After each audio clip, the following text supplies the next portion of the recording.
नमस्कार, मेरा नाम भाऊ तोरसेकर। आप देख रहे हैं प्रतिपक्ष। दोस्तों, आज मैं बोल रहा हूँ, वो तारीख 7 जुलाई है, गुरुवार है।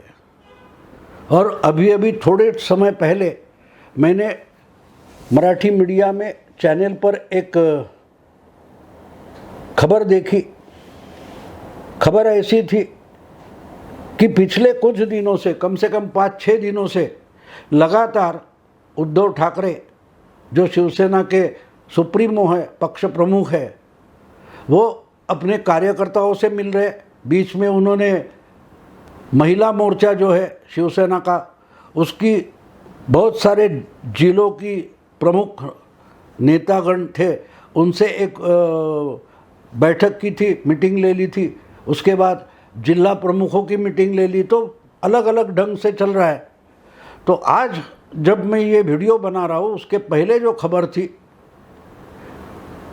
वो वर्ली प्रभादेवी, मुंबई का जो इलाका है वर्ली प्रभादेवी, उस इलाके के जो शिवसेना के ऑफिस बेरर्स है, पदाधिकारी है, शाखा प्रमुख रह गए, विभाग प्रमुख रह गए, घट प्रमुख रह गए, उपशाखा प्रमुख रह गए, जो कोई है, वर्ली प्रभादेवी, इस इलाके के मुंबई के, देखो मुंबई का ये सिर्फ एक इलाका है, पार्लियामेंट्री चुनाव क्षेत्र भी नहीं है, सिर्फ विधानसभा चुनाव क्षेत्र है, ये समझिए आप।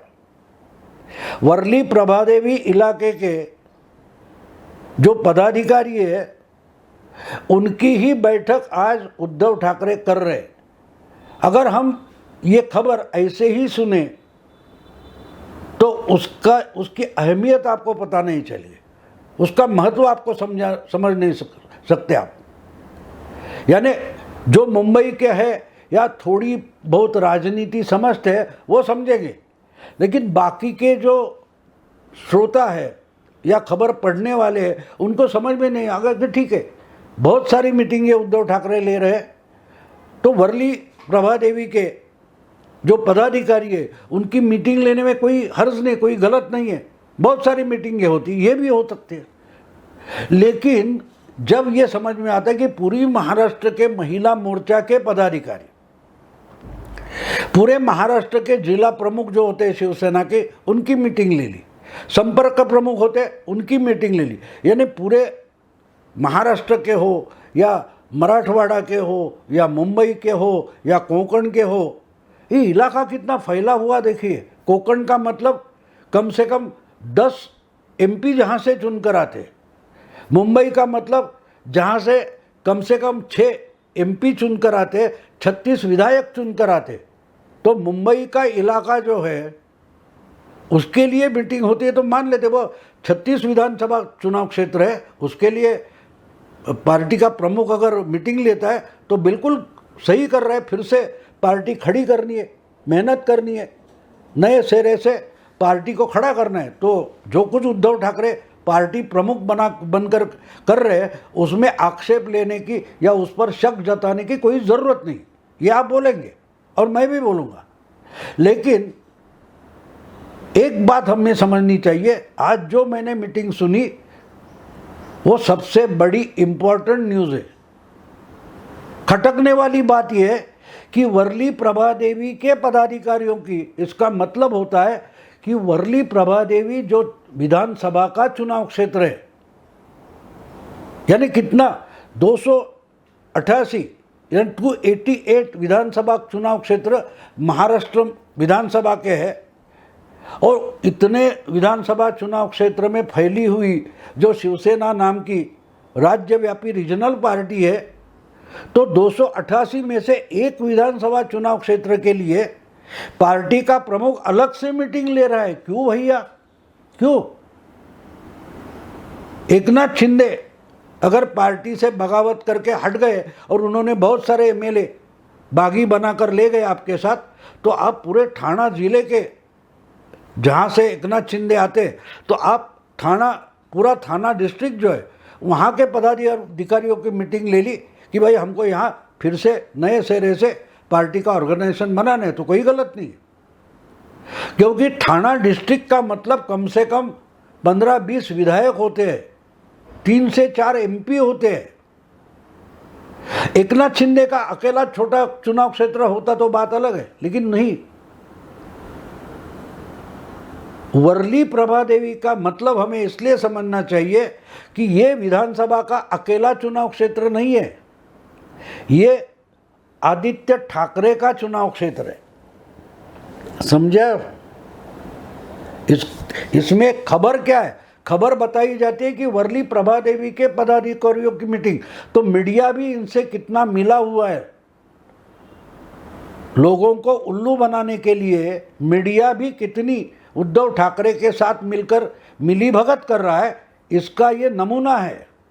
खबर क्या बताई जाती है कि उद्धव ठाकरे सेना भवन में आज वर्ली प्रभा देवी के पदाधिकारियों की, शिवसेना के पदाधिकारियों की मीटिंग ले रहे, लेकिन ये नहीं बताया जाता कि वर्ली प्रभा देवी के अकेले, वर्ली प्रभा देवी से एक ही विधायक चुनकर आता है और आज वहाँ का विधायक आदित्य ठाकरे है। खबर कितनी बदल जाती है देखो। अगर हम बोलते कि वर्ली प्रभा देवी के पदाधिकारी शिवसेना के, उनकी मीटिंग पार्टी के सुप्रीमो ले रहे, तो हमको समझ में नहीं आता क्यों। लेकिन जब यही खबर अगर असलियत में बतानी है तो ऐसी बतानी चाहिए कि आदित्य ठाकरे जिस चुनाव क्षेत्र के आज विधायक है, उसी वर्ली प्रभा देवी चुनाव क्षेत्र के जो पदाधिकारी है शिवसेना के, उनकी meeting party supremo Uddhav Thackeray कर रहे हैं, इस ढंग से खबर आनी चाहिए, तब वो असली खबर होती है। वरना वर्ली प्रभा देवी के पदाधिकारी बोलते हैं हम, तो वो फेक न्यूज़ हो जाती है, वो फंसाने वाली न्यूज़ बन जाती है। इसलिए ये मुझे बोलना पड़ रहा है कि असली खबर कैसे फेक न्यूज़ बनाई जाती है। और मराठी मीडिया में मैं देख रहा तो मैं हैरान हो गया कि ये क्या बोल रहे हैं, वर्ली प्रभा देवी, वर्ली प्रभा देवी। तो वर्ली प्रभा देवी का MLA कौन है? कौन है MLA? दीपक केसरकर का नाम लेंगे तो ये कहाँ के? तो सावंतवाड़ी के। गुलाबराव पाटिल जलगांव के हैं, और कोई होगा, उसका चुनाव क्षेत्र के साथ नाम दिया जाता है। तो वर्ली प्रभा देवी जब बोलते हो तब आदित्य ठाकरे का चुनाव क्षेत्र ये क्यों नहीं बोला जाता? क्योंकि मीडिया भी इनसे मिला हुआ है। तो इस खबर का निचोड़ क्या है? इस खबर का निचोड़ ये है कि बाकी की शिवसेना बचाने में उद्धव ठाकरे बिल्कुल नहीं लगे हैं। आज भी उद्धव ठाकरे किस काम में लगे कि अपने बेटे का चुनाव क्षेत्र बचाने के लिए सबसे ज़्यादा अहमियत दी जा रही है। महाराष्ट्र में सत्तांतर हुआ, उद्धव ठाकरे चीफ मिनिस्टर बनेंगे, बिल्कुल ठीक है, उनकी पार्टी की राजनीति है, उनकी पॉलिसी है, उन्होंने बीजेपी के साथ छोड़ा नतीजों के बाद, कोई बात नहीं, हमारे पार्टी को चीफ मिनिस्टर चाहिए, कोई बात नहीं। लेकिन आप चीफ मिनिस्टर बनते हो और आप चीफ मिनिस्टर बनने के बाद अपने ही बेटे को और एक मिनिस्टर बनाते हो अपनी इस सरकार में, तो पार्टी कहाँ रह गई? देखो, शिवसेना के 56 MLA चुनकर आए पिछले चुनाव में। कितने? 56। अब 56 MLA चुनकर आए, इसलिए आपको 3 पार्टियों के गठबंधन में शिवसेना को चीफ मिनिस्टरशिप मिली। और बाकी के शिवसेना को क्या मिला? ये जो बार बार बोलते हैं कि हमने जिनको बहुत कुछ दिया वही शिवसेना छोड़कर जा रहे, क्या दिया आपने? शिवसैनिकों को क्या दिया? आप चीफ मिनिस्टर बने इसलिए कि ये 56 विधायक अपने अपने चुनाव क्षेत्र में बड़ी मेहनत से, सालों की मेहनत के बाद चुनकर आए हुए।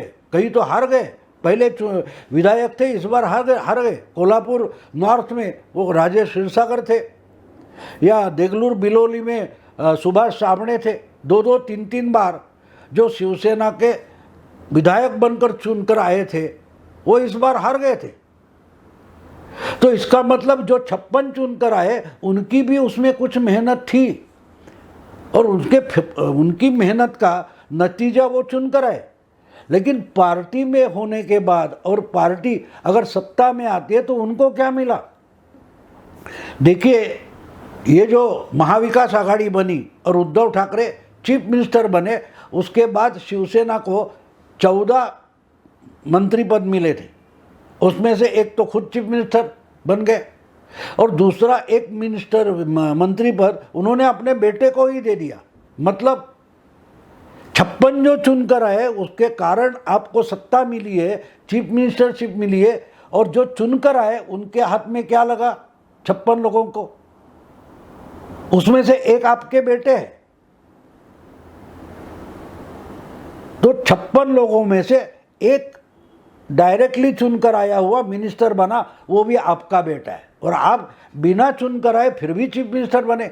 तो 14 में से 2 मंत्री पद ऐसे है कि जो ठाकरे फैमिली में चले गए। अब देखिए और एक बात है, जो 14 में से 2 निकलने के बाद 12 सीटें, 12 मंत्री पद बचे थे, उसमें से 3 मंत्री पद जो इंडिपेंडेंट सपोर्ट कर रहे थे उनको दिया गया। तो 12 में से 3 निकल गए, तो बचे कितने?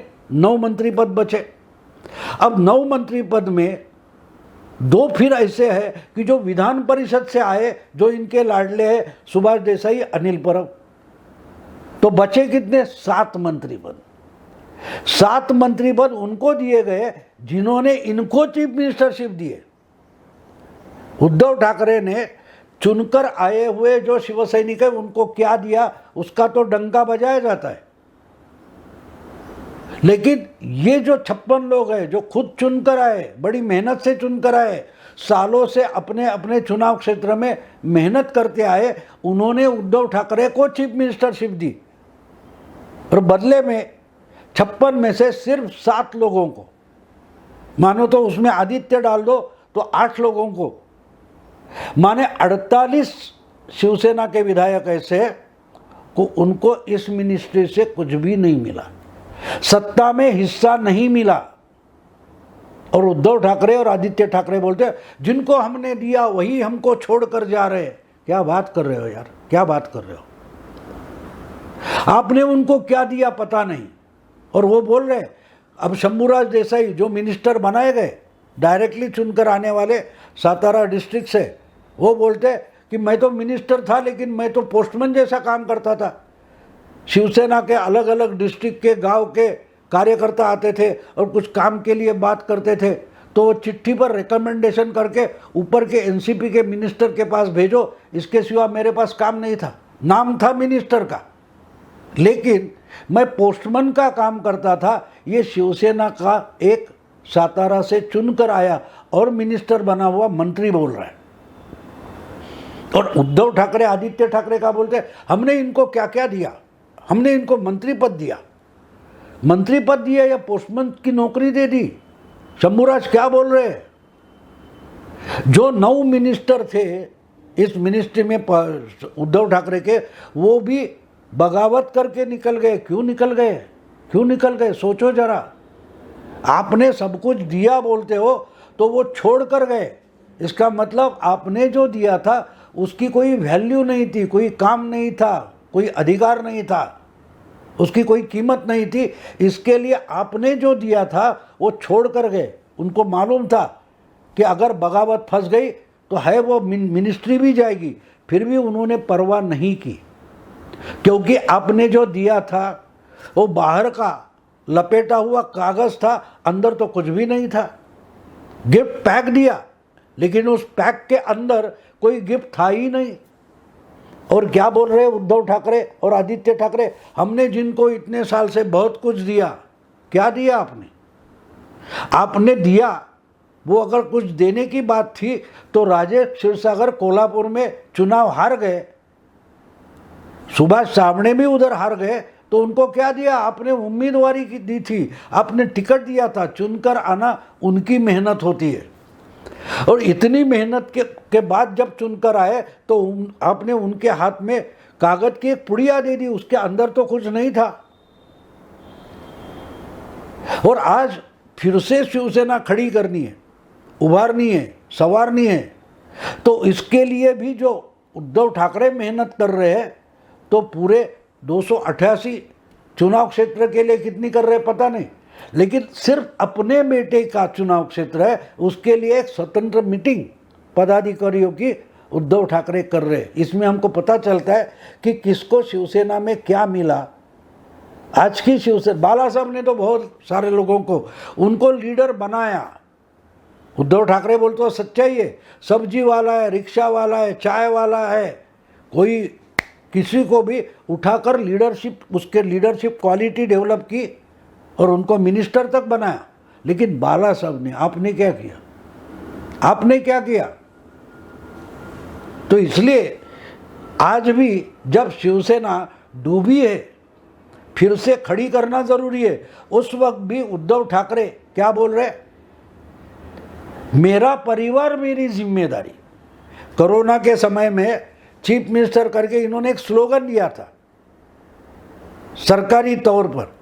कोरोना में भी मेरा परिवार मेरी जिम्मेदारी, यानी सरकार की कोई, उद्धव ठाकरे सरकार की कोई जिम्मेदारी थी ही नहीं। अगर तेरे घर में किसी को कोरोना होता है तू ही संभाल, तेरा परिवार तेरी जिम्मेदारी, मेरा परिवार मेरी जिम्मेदारी। और वही पॉलिसी आज भी चल रही है पूरी शिवसेना ऑर्गेनाइजेशन, क्योंकि 55 में से 40 एमएलए तो निकल गए, बची है तो पार्टी ऑर्गेनाइजेशन बची है। तो उस पार्टी को और बचे हुए जो कार्यकर्ता है, छोटे छोटे नेता है, अपने अपने तहसील के हो, गांव के हो, जिले के हो, उनको फिर से खड़ा करना है। लेकिन पक्ष प्रमुख, पार्टी के सुप्रीमो क्या कर रहे? अपने बेटे का चुनाव क्षेत्र संवारने में लगे। आज जो मैंने खबर सुनी तो मुझे इसलिए अचरज लगा कि 4 दिन से लगातार उद्धव ठाकरे कार्यकर्ताओं की मीटिंग कर रहे हैं, फिर से ऑर्गेनाइजेशन मजबूत करने की, संगठन ताकतवर बनाने की कोशिश कर रहे हैं। तो 288 चुनाव क्षेत्र में सिर्फ प्रभादेवी वर्ली का जो चुनाव क्षेत्र है उसको इतना इंपॉर्टेंस क्यों है? क्यों है भैया? क्या वर्ली इंपॉर्टेंट है तो शिवाजी पार्क, दादर इंपॉर्टेंट नहीं, जहां से सदा सरवणकर चुनकर आते? वो अगर बागी हो गए तो उनके जगह दूसरा कोई नया लीडर शिवसेना को खड़ा करना पड़ेगा। आपने उसके लिए क्यों नहीं? क्योंकि दादर में तो बगावत हो गई है। अगर नई लीडरशिप डेवलप करनी है, शिवसेना दादर शिवाजी पार्क में, माहिम में फिर से खड़ी करनी है, तो सदा सरवणकर के खिलाफ नया लीडर खड़ा करना पड़ेगा। इसलिए वहाँ के पदाधिकारियों की मीटिंग लेना जरूरी है। लेकिन जहाँ से बगावत नहीं हुई, आदित्य ठाकरे आज भी शिवसेना में है, फिर भी उसको ही वही चुनाव क्षेत्र संभालने के लिए उद्धव ठाकरे लगे हुए। ना दादर के लिए कर रहे, ना मागाठणे जहाँ से कोई सुरवे नाम के विधायक बागी हो गए, वहाँ के लोगों की मीटिंग ली? बिल्कुल नहीं ली है। कुर्ला में कहीं वो मंगेश कुडालकर नाम के विधायक थे, वो बागी हो गए, उनके चुनाव क्षेत्र के लिए मीटिंग कर रहे उद्धव ठाकरे? बिल्कुल नहीं। वर्ली प्रभादेवी के लिए कर रहे, यानी अपना चुनाव क्षेत्र जो बेटे का है उसके लिए उद्धव ठाकरे लगे हुए, जुट गए। बाकी की शिवसेना को उनको परवाह ही नहीं है। इसलिए खबरें सुनकर नहीं छोड़नी चाहिए, समझनी चाहिए। तो आपको पता चलता है कि जो खबर आती है वो फेक है या सच्ची है। दोस्तों, अगर ये वीडियो आपको पसंद आए तो लाइक कीजिए, शेयर कीजिए और प्रतिपक्ष को सब्सक्राइब कीजिए। नमस्कार।